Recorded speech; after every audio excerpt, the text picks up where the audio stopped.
1번 문제 보겠습니다. 대통령 선거 인단에서 간선제로 대통령을 선출하는 헌법이라고 되어 있어요. 이게 뭔지 알아야겠죠, 우리는. 자, 간선제로 대통령을 선출하는데 어디에서 선출하나 봤더니 대통령 선거 인단에서 선출한다라고 되어 있어요. 자, 그러면 이게 뭐냐 이거지.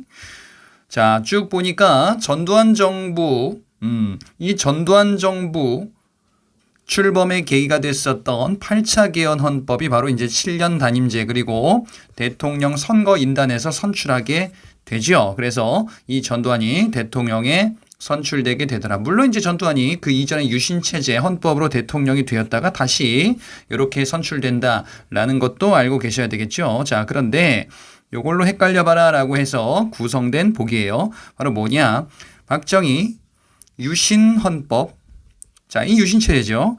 이 박정희 유신체제 헌법에서는 대통령 마찬가지로 간선제인데 여기서는 통일주체국민회의에서 대통령을 선출하게 되죠. 자, 그러면 문제로 다시 가서 1번에 대통령 선거인단에서 간선제로 대통령 선출하는 헌법이다 라고 한다면은 요거는 이제 전두환이죠. 8차 개헌 헌법이다 라고 볼 수 있어요.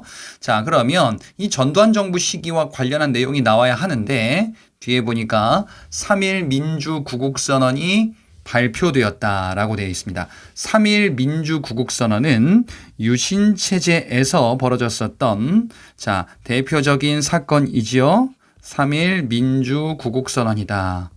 자, 요거예요. 그리고 기타 여러 가지의 사건들, 당시 이제 유신체제에 저항하는 이런 사건과 그리고 탄압하는 이런 사례들이 있었겠다. 물론 이제 유신체제 말기에 봤었던 이제 YH 무역 사건, 그 다음에 부마 항쟁, 이것도 마찬가지로 이제 유신체제에 있었던 당시의 모습이다라고 볼 수 있겠습니다. 자, 그래서 지금 뒤에 나오는 내용을 보니까 유신체제 따라서 맞지가 않죠? 틀렸다. 1번은 X입니다. 2번 문제. 닉슨 독트린에 따라서 자, 미국은 베트남에서 미군 철수와 주한미군 감축 결정을 하자. 닉슨 독트린. 닉슨 독트린은 탈냉전의 신호탄이 됐었던 자, 당시의 모습인데 당시다라고 하면은 유신체제 출범 전이에요. 닉슨 독트린. 자, 그래서 이제 1970년대 이제 본격적인 영향을 주게 되죠. 뭐요? 탈냉전. 냉전이 완화되고 있었던 당시의 모습이다. 그래서 뒤에 나오는 내용은 뭐 그렇구나라고 보시면 돼요. 국가보위 비상대책위원회에서 신헌법을 제정하였다. 이것도 1번 내용 문제랑 좀 유사해요. 국가보위 비상대책위원회 신헌법을 제정하였다라고 되어 있는데 국가보위 비상대책위원회가 어디 있는데요? 국보위라고 했었던 거죠. 자, 그래서 이게 어디인가 보니까 여기 있습니다. 전두환 신군부가 등장했었던 당시 모습이다. 이렇게 볼 수 있어요. 자, 그래서 국가보위 비상대책위원회, 그래서 신헌법을 제정했다라고 하면은 8차 개헌헌법이다. 이렇게 가셔야 되겠죠. 자, 그래서 마찬가지로 틀렸는데, 지금 요 뒤에 나오는 내용은 뭐가 나와야 하냐? 여기는 뒤에는 이제 유신헌법이 나와야 맞겠죠. 자, 이런 게 나오면은 틀린다. 8차 개헌 헌법 해당되는 내용이었기 때문에 자, 2번 역시 잘못됐다라고 볼 수가 있겠습니다. 3번 문제. 유신헌법에 따르면 자, 유신헌법이라고 지금 명시적으로 물어보고 있어요. 대통령은 필요한 경우 국민의 자유와 권리를 잠정적으로 제한하는 긴급조치권을 행사할 수 있다. 자, 유신체제, 이 유신헌법의 내용으로서 대통령의 권한이 굉장히 강해진데 대표적으로 이제 긴급조치권이다라는 자, 이런 권한이 대표적이죠. 권리, 국민의 기본권을 이렇게 제한할 수 있는 조치다라고 볼 수 있다. 그래서 3번의 내용은 틀린 데가 없습니다. 4번 4.13 호원 조치를 철회시키기 위한 민주화 운동의 결과 대통령이 하야하였다. 4.13 호헌 조치. 자, 이를 철회시키기 위한 민주화 운동이다. 라고 한다면 바로 6월 민주항쟁이 되겠죠. 6월 민주항쟁은 4.13 호헌 조치를 철회시키기 위한 운동이었었고요. 대통령 직선제로 개헌하자라는 거였었고요. 이 전후에 있었던 사망했었던 사람이 이제 박종철 그리고 이한열 이런 인물들이 자 여기에서 이제 희생되게 되죠. 결국 이제 6.29 선언이 발표되면서 민주화 정부로 넘어가게 되는구나. 자, 그런데 대통령이 하야하게 되었다라고 되어 있어요. 자, 일단 요 앞에 민주화 운동이다라고 하면은 6월 민주항쟁이다 이렇게 볼 수가 있겠는데 6월 민주항쟁의 결과 대통령이 하야한 당시 대통령은 전두환인데 전두환이 하야하진 않아서 임기를 채우고 이제 물러나게 돼요. 여야 합의에 의해서 지금의 헌법으로 개정했기 때문에 대통령이 하야하거나 뭐 중도에 다른 곳으로 이제 뭐 망명을 떠나거나 이제 이승만 얘기죠. 그거는 그래서 자, 요 내용은 잘못됐고요. 대통령이 하야했다라는 거는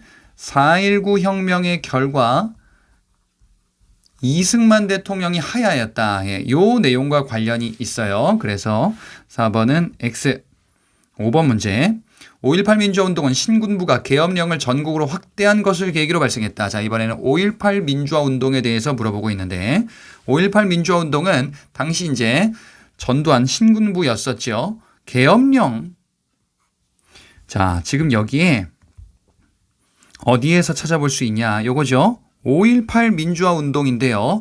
이 5.18 민주화 운동은 신군부가 계엄령을 발표했었어요. 자, 그래서 이제 계엄령을 확대하게 되고 당시 광주 지역을 중심으로 시민군이 조직됐죠. 시민들이 무장했단 말이지. 자, 이를 강경하게 진압했었던 사건이 이제 5.18 민주화 운동이었었다. 반면에 6월 민주항쟁에서는 이것도 말씀드렸을 텐데 계엄령이 이때는 없습니다. 자, 요 차이를 기억하시는데 자, 그러면 5번의 내용은 보니까 거슬리는 게 없네요. 그렇죠. 틀린 데가 없더라. 맞습니다. 6번 문제. 야당 당수를 국회에서 제명한 사건을 계기로 6월 민주항쟁이 확산되었다. 6월 민주항쟁에 대해서 또 물어보고 있는데 자, 앞에 보니까 야당 당수를 국회에서 제명한 사건 이런 게 있었나? 없었던 것 같은데? 예. 없어요. 6월 민주항쟁에서는 그런 내용이 없다. 그러면 이거 어딨나 보니까 유신체제 말기 김영삼 당시 신민당 당수를 자, 국회에서 제명했었던 사건. 그래서 요 사건은 부마항쟁의 배경으로 소개할 수 있는 내용이 되겠다. 6번은 틀렸죠. 자, 그러면 뒤에를 바꿔본다라고 하면은 뭐로 바꾸면 되겠냐? 요거를 부마항쟁으로 바꾸면 되겠죠? 7번 문제 보겠습니다. 11.6 사태 직후 민주화를 요구하는 국민들의 요구로 대통령이 직접 선거로 선출하는 방법이 마련되었다. 자, 대통령을 직접 선거로 선출하는 방법이다 라고 한다면 이건 뭐예요? 이거 대통령 직선제 얘기하는 건데 근데 11.6 사태 직후? 11.6 사태 직후가 바로 뭐 영화도 나왔었던 그거예요. 이거 서울의 봄이에요. 그러면은 전두환 신군부 나왔었던 그 당시의 모습이다 라고 볼 수 있는데 이때 직선제로 바꿨나요? 그렇지 않잖아요. 전두환이 대통령 쭉 해먹다가 나왔었던 모습이다 라고 볼 수 있겠죠. 자, 그래서 박정희가 죽었네요. 11.6 사태가 박정희가 이제 사망했었던 사건. 그 결과 나왔었던 게 당시 신군부 권력 장악 서울의 봄 이런 당시 모습이다. 대통령 직선제로 바꾸려면 6월 민주항쟁 여기죠. 그죠? 6월 민주항쟁이 있어야 되는 거죠. 자, 그래서 잘못됐다. 7번은 따라서 X입니다. 마찬가지로 이제 대통령 직접 선거로 선출하는 방법이 마련됐다라고 한다면 이제 6월 민주항쟁 자, 여기로 가야 되겠죠. 8번 문제. 자, 노태우 정부는 6.29 선언을 발표하고 서울올림픽을 개최하였다. 노태우 정부가 9차 개헌 지금 현행헌법이 마련된 이후에 대통령 선거를 통해서 출범했었던 최초의 정부였었습니다. 자, 이 노태우 정부는 서울올림픽을 개최했었던 거 요 자체는 맞는데 근데 6.29 선언 발표는 요거는 여기 있으면 안 되죠. 자, 이 6.29 선언은 당시는 전두환 대통령이에요.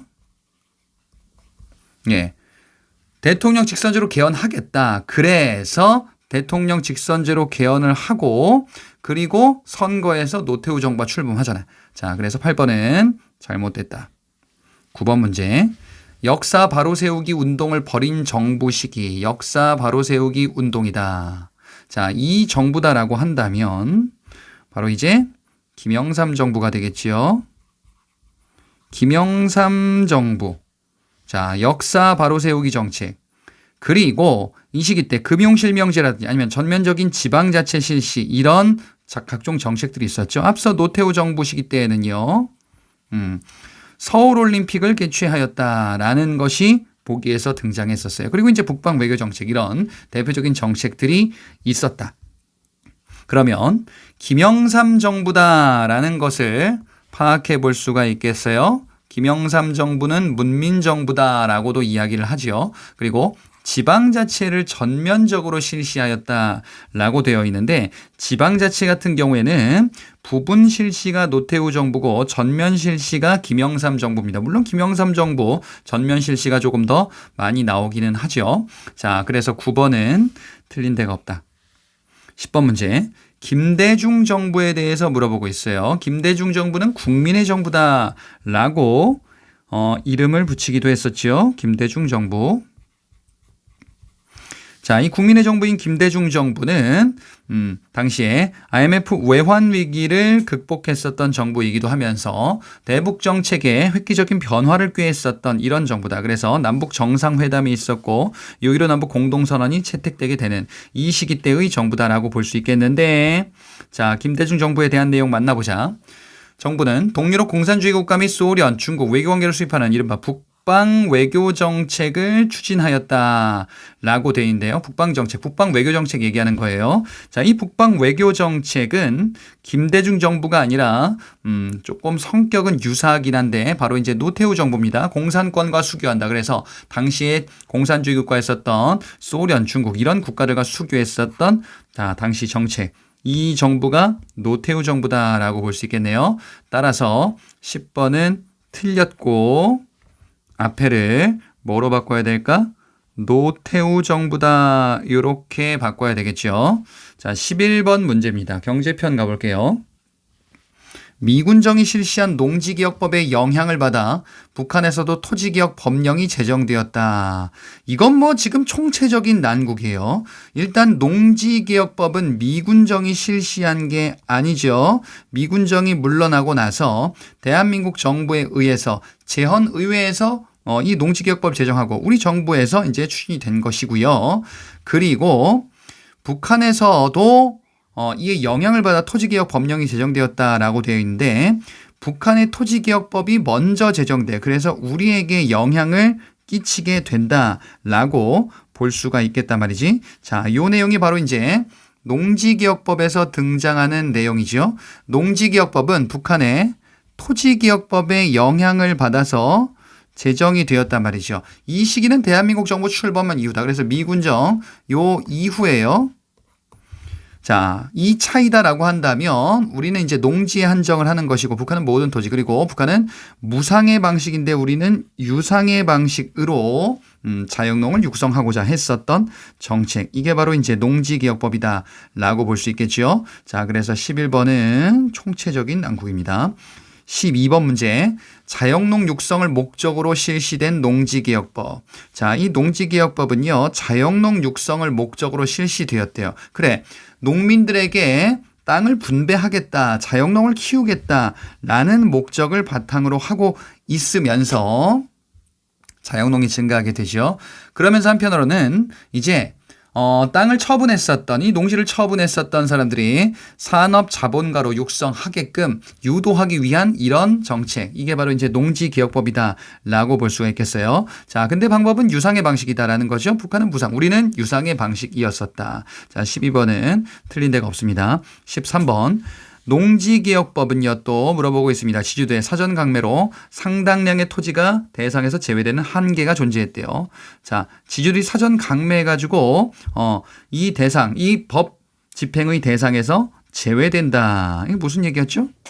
농지개혁법으로 이렇게 조금 더 이렇게 싸게 팔고 싶진 않아. 좀 더 비싸게 팔고 싶어. 예, 그래서 이런 현상이 나오기도 했었다라는 모습을 우리가 확인해 봤었단 말이죠. 예, 지주가 토지를 농지개혁법 본격 시행 이전에 사전에 좀 더 비싼 값으로 처분하고 강매하는 이런 부작용 현상이 당시에 존재하기도 했었다라는 거예요. 13번은 틀린 데가 없습니다. 14번 미군정은 자, 일본인과 동양 척식 주식회사가 소유한 토지를 접수하였다. 자, 미군정이요. 이런 거 했대요. 그래서 만들었었던 게 사실상 동양 척식 주식회사와 유사한 성격을 가지고 있었던 거 뭐라고 했었냐면요. 신한공사다. 이렇게 이야기를 했었어요. 자, 신한공사는 미군정 시기에 있었던 기관으로 알아두시라 라고 했었죠. 대한민국 정부 수립 이후에는 이런 거 존재하지 않습니다. 자, 그래서 앞의 내용은 맞는데 마찬가지로 보니까 왜 또 농지개혁법이 나와요. 농지개혁법안을 제정하여 신한공사를 통해서 지주와 소장이 분배하였다. 이런 정책은 존재하지 않는다. 자, 농지개혁법. 농지개혁법은 대한민국 정부 수립 이후다라고 봤었고요. 그리고 지주와 소작인에게 신한공사가 이걸 분배하고 이런 정책을 한 적도 없어요. 미군정은 토지를 분배하는 정책을 취한 게 아니라 당시에 부작용을 완화시키는 일부 정책들만 시행하게 되었다. 그래서 14번은 잘못된 보기다라고 볼 수 있겠습니다. 다음 보겠습니다. 이번에는 이제 15번 문제가 되겠죠. 자, 유신체제하에서 중화학공업을 추진했으며 수출액이 100억 달러를 넘어섰다. 유신체제다. 이게 주로 1970년대 얘기하는 건데요. 중화학공업을 추진했다. 이거 경제개발 5개년 계획 두 가지 구분하는 그 포인트였었네요. 자, 경제개발 5개년 계획. 경제개발 5개년 계획과 관련하여 1, 2차와 3, 4차가 있는데 이게 1960년대와 이제 70년대 이렇게 본격 시행되죠. 1970년대 3, 4차 경제개발 5개년 계획은 이제 유신체제 요 시기와 관련이 있다라고 보시면 되겠어요. 그래서 중화공업을 육성하게 되죠. 반면에 그 이전에 60년대 1, 2차 경제개발 5개년 계획에서는 경공업을 육성하는 정책을 취하게 됐었다. 1970년대 이렇게 덩치가 커지고 수출의 규모가 커지면서 수출 100억 달러를 돌파하게 되는 이런 모습. 자, 이것도 유신체제와 관련이 있었다. 그래서 뒤에 나오는 내용, 수출 100억 달러를 넘어섰다. 유신체제 관련한 내용 맞나요? 예, 맞습니다. 16번 문제. 미국의 원조에 의해서 1950년대 삼백산업이 발달하였다. 그래요. 미국의 원조에 의해서 1950년대 삼백산업이 발달하게 되죠. 삼백산업이 뭐였었는데요? 삼백산업이다라고 하면은 세 가지 하얀 거죠. 그죠? 예, 그래서 설탕, 밀가루, 그다음에 면화, 이와 관련한 삼백산업. 당시의 원조는 무상 원조를 바탕으로 하고 있었죠. 그렇다. 자, 요거 얘기하는 거다. 이 삼백산업 얘기하는 거예요. 주로 이제 이승만 정부 시기에 해당하죠. 무상 원조에 해당한다. 자, 그런데 이것이 무상 원조가 유상 차고로 전환되면서 이제 경제에 타격을 받게 되었다라는 걸 봤었어요. 그러면 16번의 내용은 뒤에 보니까 유상 차관으로 전환되었다라는 것도 나오네요. 자, 그래서 16번은 맞죠? 그치? 맞다. 틀린 데가 없습니다. 17번 1980년대에는 삼저호황의 일환. 자, 1980년대라고 나왔습니다. 그리고 삼저호황이다. 삼저호황이다라고 하면은 저금리, 저달러, 저유가, 예. 우리 대외관계 여건이 크게 개선됐었던 이런 모습을 우리가 볼 수 있겠는데 1980년대다. 그래서 전두환 정부 시기에 주로 해당하면서 노태우 정부 시기에도 조금 걸쳐 있다. 이 정도 느낌으로 봐주시면 되겠습니다. 이게 바로 이제 삼저호황이다. 그죠? 1980년대 요 시기에 해당하는데 자, 그래요. 요 앞에는 맞는데 당시 자유무역협정 체결. 자, 자유무역협정이 본격화되었다. FTA 얘기인데요. FTA를 우리가 체결하려면 외환위기 한번 겪어야 돼요. 예, 외환위기, IMF 외환위기를 겪은 이후에 국가 간의 이제 자유무역협정 FTA 체결이 활발해지면서 우리가 이제 이에 적극 대처를 하게 된다라고 볼 수 있겠죠. 외환위기 발생은 김영삼 정부 말기고요. 극복은 김대중 정부 시기고, 그 다음에 FTA 체결은 노무현 정부 시기, 예, 요 시기부터 본격화된다. 요렇게 시기별로 나누어서 머릿속에 정리해 주시면 되겠다. 자, 따라서 자유무역 협정 체결이 본격화돼서 노무현 정부 시기인데 이때는 2000년대예요. 그래서 17번은 답이 될 수가 없다. 18번 문제. 4.4 5.2개헌이 추진하는 당시 경부고속도로 개통을 앞두고 있었다. 4.4 5.2개헌 자 추진되던 이 시기다. 요거는 이제 1950년대 이승만 정부 시기에 해당한다라는 거 봤었죠. 1950년대 이승만 정부 요 내용이 뭐였었어요? 중임제인데 헌법 공포 당시 대통령 즉 초대 대통령은 예외로 한다라는 그 이상한 헌법이었었잖아요. 이승만 정부죠. 자, 경부 고속도로 개통을 앞두고 있었다. 경부 고속도로 개통은 자, 박정희 정부 시기 유신 체제 이전에 해당합니다. 경부 고속국도 또는 경부 고속도로. 자, 그래서 박정희 정부 시기 1960년대 70년이긴 한데 예, 요 시기에 해당하니까 아무튼 18번 문제는 시기가 맞지가 않습니다. 경부 고속도로의 개통은 박정희 정부 유신체제 전이다.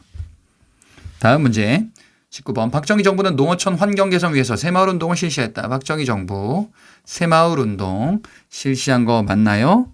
예. 새마을운동은 뭐였었나요? 새마을운동은 박정희 정부 시기, 예, 이게 1970년대 초부터 이제 쭉 이어지는데, 예, 박정희 정부 시기라고 이제 정리해 주시면 되겠어요. 자, 1970년대에 해당하죠. 박정희 정부 시기.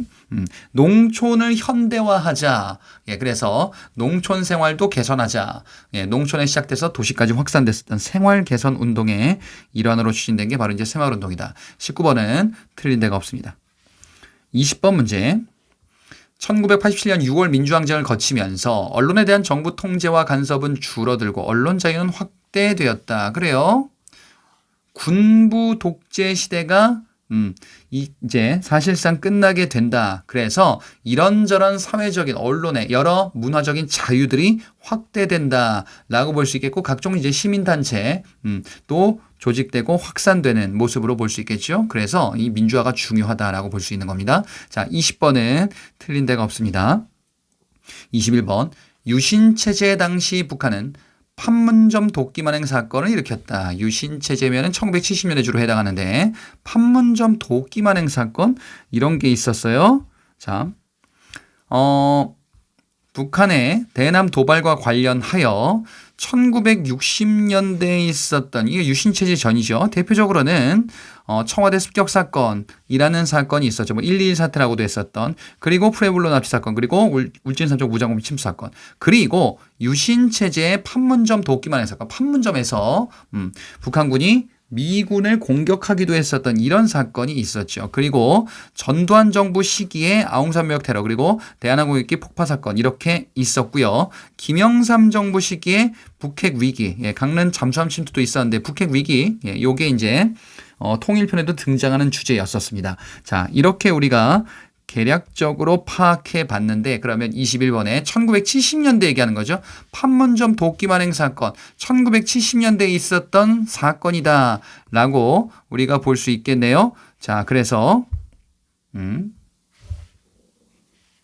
21번의 내용은 유신체제 그지?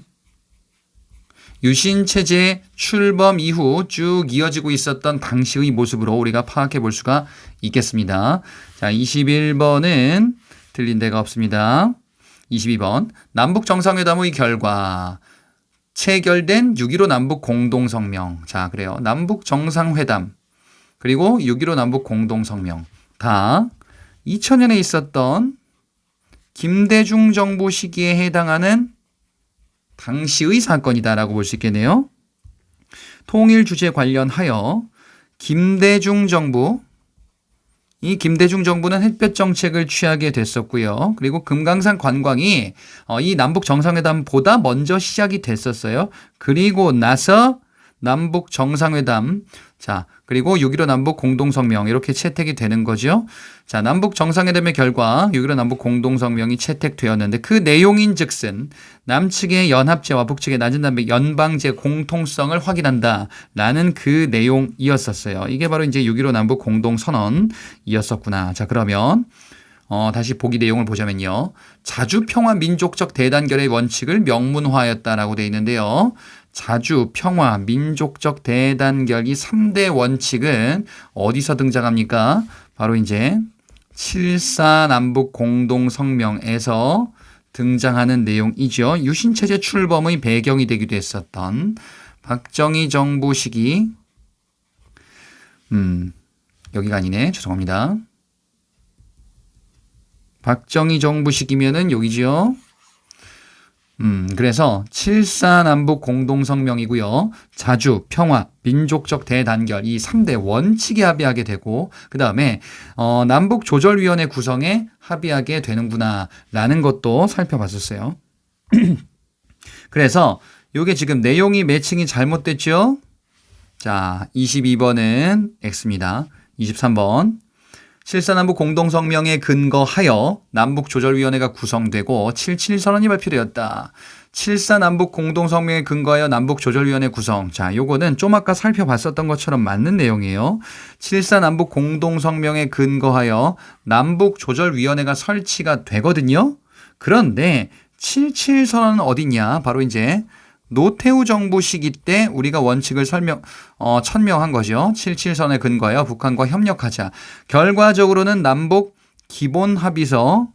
자, 요게 최초 공식적인 합의로 나타나게 되는구나. 남북 기본 합의서는 남북 간의 관계를 이제 잠정적인 특수관계, 그 다음에 무력연 불가침 이런 것들을 명문화하게 된다라고 볼 수가 있겠어요. 자, 그래서 노태우 정부 시기 때 해당되는 내용이 7.4 남북 공동성명이죠. 그래서 요거는 노태우 정부 시기 그리고 남북조절위원회 구성 근거가 됐던 7.4 남북 공동성명은 박정희 정부 시기 유신체제 바로 전이다. 그리고 이후에 이제 출범하게 되겠죠. 이렇게 매칭이 잘못됐습니다. 24번 1991년 남북한이 합의한 남북기본합의서. 남북기본합의서는 자, 요거는 1990년대 초입니다. 그래서 노태우 정부 시기다라고 우리가 살펴봤었어요. 그 내용인즉슨 남북 상호 간 관계에 대해서 통일을 지향하는 과정에서 잠정적으로 형성되는 특수관계 이렇게 규정하였구나. 그래요. 내용도 좀 아까 살펴봤던 것처럼 맞습니다. 25번 탈냉전의 여파로 남북한은 통일을 위한 연합제와 낮은 단계 연방제의 공통성이 있음을 확인하였다. 남북한이 이런 것들을 확인했대요. 이게 바로 이제 연합제는 우리 측의 견해였었고 낮은 단계 연방제는 북측의 견해였었다. 그래서 공통성이 있다라는 것을 확인했다라는 거는요. 2000년에 있었던 6.15 남북 공동선언 내용이죠. 그런데 탈냉전의 여파다라고 돼 있어요. 탈냉전의 여파면은 언제로 가야 돼요? 1970년대로 가야 되겠죠. 그러면 이걸로 여파로 나왔었던 거는 7.4 남북 공동성명이다. 이렇게 연결해 주셔야 되겠습니다. 따라서 25번의 내용은 앞에가 7.4 남북 공동성명에 해당되는 내용이고요. 뒤에는 6.15 남북 공동선언에 해당하는 내용이다. 그래서 틀렸죠. 26번 2000년 남북 정상회담 개최 이후에 해로를 통한 금강산 관광이 시작되었다. 남북 정상회담 개최 2000년에 그러면 요거는 김대중 정부 시기에 해당하는 건데요. 해로를 통한 금강산 관광 요것도 김대중 정부 시기죠. 그런데 시기적으로 봤을 때 아까 본 것처럼 금강산 관광, 해로 관광은 그 전에 이미 있었다 이거야. 그래서 이후다라고 볼 수 있겠고 그리고 이후에 이제 금강산 관광이 육로로 이어지게 되는 거예요. 노무현 정부 시기 때 들어서. 그러면 선후 관계가 지금 잘못됐죠. 26번은요. 해로를 통한 금강산 관광이 시작이 되고 이후에 남북 정상회담이 개최가 되죠. 아니면 요거를 요렇게 바꿔도 되겠죠. 육로관광이다. 요렇게 바꾸면은 개최 이후다라고도 볼 수 있겠네요. 자, 27번으로 넘어가 보겠습니다. 김영삼 정부 시기 북미 제네바 기본 합의서가 채택되었다. 김영삼 정부 시기에 이런 게 나왔대요. 이건 뭔데? 이 사건과 관련 있죠. 북한의 핵무기, 북핵 위기를 타개하기 위한 북한과 미국의 합의였었다. 김영삼 정부 시기에 이런 주제 내용이 있었네요. 북핵 위기. 그래서 결국에는 제네바 합의를 이끌어내게 되었구나. 결국에는 이제 경수호 사업을 우리가 지원하게 되는 이게 바로 이제 김영삼 정부 시기에 해당하네요. 내용을 보자면 다시 김영삼 정부 시기에 채택되었다. 그래요. 요거는 틀린 데가 없다. 근데 뒤에 보니까 김대중 정부 들어서 최초의 남북 이산가족 상봉이 이루어졌다. 남북 이산가족 상봉이 김대중 정부 때 있었다라고 하면 맞는데 최초라고 돼 있어요. 최초의 남북 이산가족 상봉. 요거는 전두환 정부 때 있었다라는 것을 앞서 살펴봤었어요. 자, 그래서 27번의 내용은 요게 틀렸다 이거야. 최초 요 남북 이산가족 상봉은 언제? 이건 전두환 시기다. 27번은 따라서 뒤에가 틀렸습니다. 자, 28번 백제 도읍지에 해당하는 옛 한성, 웅진, 사비 지역은 모두 유네스코 세계 문화유산으로 등재되었다. 유네스코 세계 문화유산. 근데 보니까 백제 도읍지, 백제 역사지구라는 이름으로 등재가 된 거는 맞는데 이거 지역을 잘 보시라 그랬어요. 한성, 웅진, 사비 지역이다라고 하면은 지금의 이제 서울 일대죠. 그 다음에 웅진이다라고 하면은 지금의 공주 일대죠. 사비 지역이다라고 하면 부여 일대죠. 자, 근데 유네스코 문화유산으로 등재된 거는 한성 지역은 아니라 그랬어요. 공주, 부여 일대. 그 다음에 하나 더 있죠. 익산. 여기 세 가지, 이 세 곳이, 세 장소가 바로 이제 유네스코 문화유산으로 등재된 장소. 따라서 28번은 X입니다. 다음 마지막 문제입니다. OX 마지막 문제 29번 문제예요. 보자. 조선통신사 기록물, 국채보상운동 기록물, 동학농민혁명 기록물. 자, 모두 유네스코 문화유산으로 등재된 거 맞나요? 예, 맞습니다. 그 중에서 동학농민운동 관련한 이 기록물은 자, 바로 작년에 등재된 거니까 시험에서 언급이 될 수도 있어요. 작년에 등재된 거 기록물로 치면은 동학농민운동 기록물. 자, 그리고 4.19 혁명 기록물 이렇게 있고요. 문화유산으로서는 가야 유적지도 유네스코 세계 문화유산으로 등재되어 있습니다. 자, 29번은 틀린 데가 없습니다. 30번 문제 객관식 문제로 넘어가 보겠습니다. 다음 가라를 내용으로 한 헌법이 정된 시기 이러한 사건으로 바르게 연결한 것을 골라보자. 가에 보니까 대통령의 임기는 7년이면서 중임할 수 없대요. 그러면 뭔 얘기야? 중임이 아니라 단임이다라는 거죠. 대통령 임기가 7년이야. 제일 기네. 그러면 요거는 8차 개헌에 해당해요. 전두환 신군부와 관련한 8차 개헌. 자, 요 시기와 관련이 있다라고 볼 수가 있겠습니다. 그 다음에 나의 대통령과 부통령 국회에서 무기명 투표로 각각 선거한다. 대통령을 국민 직선제로 하는 게 아니네. 그러면은 요거는 이제 간선제인데, 근데 어디서 하나 보니까 국회에서 한대요. 국회 간선제. 요 헌법은 언제 해당하냐? 바로 이제 제헌헌법에 해당해요.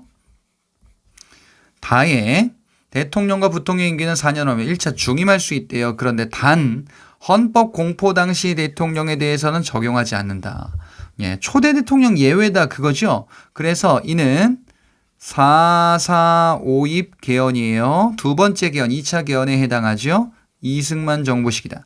라의 6년 임기 대통령은 통일주체 국민회의에 선출한다. 통일체 국민회의. 그 다음에 6년이고 연임이 가능하다라는 것도 봤었죠. 자, 요거는 유신헌법에 해당하죠. 유신체제입니다. 보기를 보겠습니다. 그러면 가에 1번은 8차 개헌 헌법이요. 남북한은 유엔에 가입하였다라고 돼 있는데요. 남북한이 유엔에 가입한 거는 이제 노태우 정부 시기에 해당하죠. 노태우 정부가 출범하려면 9차 개헌 헌법이 있어야 돼요. 예. 그래서 노태우가 대통령 선출이 돼야 되는 거지. 그래서 8차 개헌이나 9차 개헌에 해당한다. 현행 헌법 얘기하는 거죠. 이번에 판문점에서 휴전협정이 체결되었다. 6.25 전쟁이 끝났다라는 거죠. 6.25 전쟁이 끝났을 때 헌법은 2번의 재헌헌법인가요? 아니다. 6.25 전쟁 중에 어떤 일이 있었다라고 봤냐면요. 바로 발췌 개헌이 있었다라고 봤었죠. 예, 6.25 전쟁 중에요. 그래서 이 헌법으로 보셔야 되겠습니다. 3번 평화통일론을 주장한 진보당의 정당 등록이 취소되었다. 진보당 그리고 관부들 잡아다가 이제 사형에 처하게 되니 진보당 사건이죠. 진보당 사건. 요게 있을 때 당시 모습은 다의 4.4.5.입 개헌 맞나요? 맞죠. 4.4.5.입 개헌. 그리고 이승만은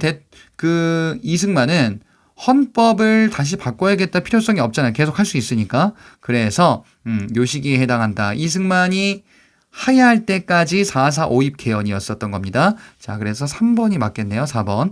민족 통일을 위한 남북 공동성명이 발표되었다.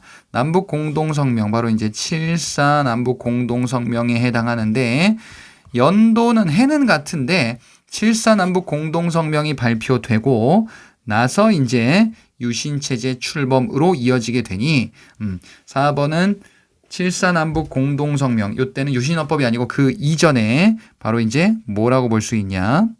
6차 개헌헌법, 요거 3선 개헌이다라고도 봤었던 요거예요. 31번 문제 보겠습니다.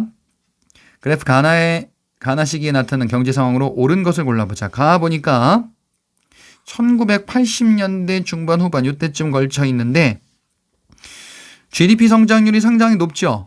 경제 잘 돌아가고 있다라는 거예요. 1980년대 경제 호황, 바로 이제 삼저 호황이다라는 걸 알 수 있겠어요. 그 다음에 나에 보니까 이 경제 성장률이 곤두박질 쳤어요.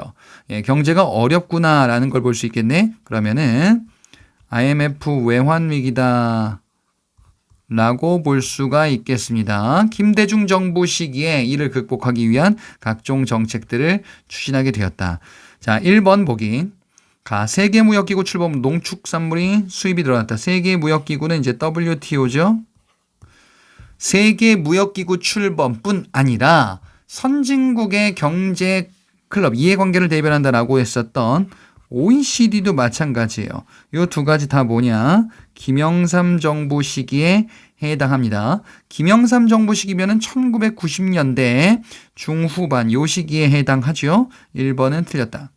2번 미국으로부터 300산업의 기반이 된 원조 물자를 제공받았다. 300산업인데요. 요거는 이제 이승만 정부 시기 때 해당하죠. 이승만 정부 시기면은 50년대인데 가시기랑 맞지가 않네요. 3번 저금리 저유가 저달러 현상이 나타났다. 300선 만나봤더니 나네요. 가에 해당하죠. 그 다음에 4번에 외환위기 맞아 국제통화기금에 지원을 요청했다. 국제통화기금이 이제 IMF예요. 구제금융을 요청하게 되고, 자, 이 시기 때 이제 우리가 어려움을 겪기도 했으나 결국에는 극복하였다라고 봤었다. 그래서 31번은 4번이 되겠구나. 다음 문제. 세 문제가 우리를 기다리고 있습니다. 32번. 같은 해 벌어졌던 사건이다. 사건들로 말미암아 나타난 사실이다. 박종철 치사 사건. 고문으로 죽었죠. 4.13 호원 조치. 당시 헌법을 바꾸지 않겠다. 대통령 선출 방식을 그대로 유지하겠다라는 거예요. 6.3 국민대회 개최. 예. 이한열이 죽고 이제 쭉 들불처럼 번지게 되는 거죠. 그래. 이게 바로 뭐냐? 6월 민주항쟁이다. 라는 것을 알 수가 있겠어요. 그래서 6월 민주항쟁의 결과 나온 게 뭐가 있는지를 골라주시면 되겠죠. 국가보위 1번에 국가보위 비상대책위원 구성되었다. 국가보위 비상대책위원회는 전두환 정부가 본격 출범하기 전에 있었던 국보위라고 불렸었던 거죠. 자, 그래서 그 이전에 해당합니다. 2번. 5년 단임의 대통령 직선제 개헌이 이루어졌다. 이게 지금 현행헌법인 9차 개헌헌법이죠. 그래. 6월 민주항쟁의 결과 이런 직선제 개헌이 나타나게 된다. 이게 결과였었죠. 직선제 개헌을 하겠다라고 했었던 거는 6.29 선언이었다. 그치? 9차 개헌헌법 연도를 잘못 썼네. 예. 9차 개헌헌법은 1987년에 해당하죠. 3번에 전국에 계엄령을 선포하고 모든 정치활동을 정지시켰다. 계엄령 선포는 6월 민주항쟁에 없었다 그랬어요. 4번에 대통령 중임 제한을 없애고 간선제를 골자로 하는 헌법을 제정하였다. 예, 직선제죠. 중임 제한 없애고 간선제 골자로 하는 헌법 제정이다. 라고 하는 거는 요거는 유신헌법에 해당하겠네요. 따라서 옳은 것은 3번이 되겠습니다. 33번 문제. 다음의 상황을 극복하기 위해서 실시한 우리 정부의 정책과 그의 영향으로 옳은 것을 골라보자. 1945년 말 남한의 토지 소유 상황이래요. 그러면 토지 문제구나. 1945년 말이니까 광복 이후에 해당하는 당시 모습이다 라고 볼 수 있는데, 보니까 지금 뭐가 문제냐면요, 이게 소작지 비중이 상당히 높다라는 것을 알 수가 있겠단 말이죠. 소작지 비중이 높으니까 농민들을 내 땅을 갖게끔 해야 되겠다. 그래. 그러면은 여기서 끄집어낼 수 있는 게 바로 이제 자영농을 육성해야 되겠다라는 이런 목표를 갖게 되는구나. 그래서 당시 대한민국 정부가 수립된 이후에 이를 본격화하게 되니, 자, 이거 뭐 얘기하는 거예요? 이게 농지개혁법을 시행하게 되는 당시 이전의 경제 상황이 이렇다라는 거예요. 자, 그럼 옳은 것을 골라보자. 1번에 유상몰수 무상분배 방식이었다라고 되어 있는데요. 예, 아니죠. 무상분배가 아니고 다 유상의 방식입니다. 무상 들어가는 거는 북한 쪽 토지개혁법이에요. 2번에 임야 등 비경지는 대상에서 제외하였다. 그래요. 우리는 농지에만 한정하였단 말이지. 그래서 2번의 내용은 북한의 토지개혁법 얘기예요. 3번 신안공사를 핵심 추진 기관으로 삼았다. 이렇게 되어 있는데요. 자, 신안공사는 미군정 시기에 해당한다라고 봤었죠. 그래서 틀렸구나. 그리고 북한의 토지개혁에 커다란 영향을 준 게 아니고 토지개혁에 우리가 영향을 받은 거라 그랬어요. 자, 그래서 4번도 틀렸죠. 2번이 정답이 되겠습니다. 농지개혁법의 세부 내용 문제였었어요. 34번 가나 발표 시기 사이에 있었던 사실로 옳은 것을 골라보자. 가를 보니까요, 통일과 관련한 내용인데요. 자주적으로 해결하면서 평화적으로, 그 다음에 민족적 대단결도 뭐 이런 게 있어. 그러면 이건 뭐야? 7.4 남북 공동성명에 해당한다. 그 3대 원칙이잖아요. 자, 유신체제 출범 직전이죠. 나에 보니까 남과 북은 나라의 통일을 위한 남측의 연합제안과 북측의 낮은 단계 연방제안의 공통성이 있다라고 한다. 통일의 방법과 관련한 구체적인 합의가 있었구나. 그래서 이는 6.15 남북 공동성명 김대중 정부 시기에 해당하죠. 박정희 정부 유신체제 출범 직전, 그 다음에 김대중 정부 시기. 자, 요 시기에 많은 일이 있었겠다. 옳지 않은 거 골라보겠습니다. 1번 경의선 철도가 다시 연결되었다. 경의선 철도 복원과 개성공단. 자, 이것들은 6.15 남북 공동선언의 후속 조치예요. 그래서 1번은 가나 사이가 아니고 나 이후다라고 볼 수가 있겠습니다. 2번에 북한에서 국가 주석제가 도입되었다. 요거는 유사한 시기가 유신체제 출범 관련이 있어요. 그래서 이걸 뭐라고 봤었냐면요, 7.4 남북 공동성명, 이것이 통일에 대한 3대 원칙에 합의한 아주 큰 의의가 있는 사건이긴 한데 남북한의 독재 정권 출현에 영향을 주었단 말이지. 그치? 그래서 가나 사이에 들어간다. 3번에 남북 이산가족이 서울과 평양을 처음으로 방문하였다. 이거 앞서 OX에도 봤었는데 처음으로 방문했대요. 처음 이산가족이 상봉했다라는 거죠. 자, 그래서 이거는 전두환 정부 시기에 해당합니다. 전두환, 요 사이에 있네요. 4번에 한반도 비핵화에 관한 공동선언이 채택되었다. 한반도 비핵화 공동선언은 노태우 정부 시기에 해당한데, 노태우 정부 시기 가나 사이에 있죠. 근데 노태우 정부 시기 때 요 순서를 보셔야 돼. 노태우 정부 시기 때 합의는 남북한의 UN 동시 가입이 있었고, 그 다음에 남북 기본 합의서가 채택이 되고요. 그리고 한반도 비핵화 공동선언. 자, 요런 순서대로 이어진다라는 것도 알아두셔야 되겠습니다. 자, 그래서 34번은 1번으로 볼 수가 있겠죠.